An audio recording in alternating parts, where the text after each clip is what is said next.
écoutez, j'admire beaucoup l'initiative et prouve que vous n'êtes pas simplement, comme vous dites, des salariés de Lourdes, mais que vous êtes des participants, que vous vivez de Bernadette. Alors ça, c'est un des miracles de Lourdes, que ça ne se passe pas comme ailleurs qu'ici. Je veux dire, cette grande participation, c'est ça que j'admire, l'esprit de Bernadette, et puis je vous avais réussi à trouver une Bernadette, c'est pas si simple.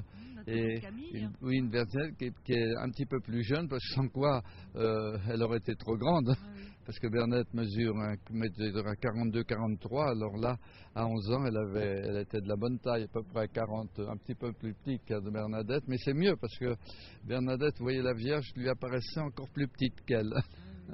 Moi, quand j'ai écrit mes livres, moi aussi, je ne savais pas comment faire.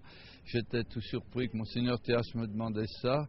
J'étais plutôt théologien dans les idées, et je me suis demandé, j'ai essayé de comprendre, de prier, de me mettre dans la peau de tout ça, voyez-vous, s'y mettre dedans, aussi bien l'atmosphère, l'esprit, Dieu aussi, la Trinité, partir de l'essentiel, mais on tâtonne toujours quand on fait quelque chose, on ne sait pas où on va. C'est vrai. Mais il faut se laisser porter par l'inspiration, puis par l'Esprit Saint.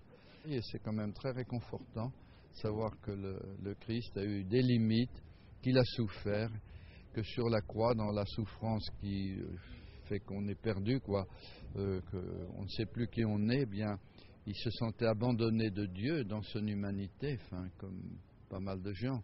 Alors il faut être prêt à tout avec Dieu. Oui.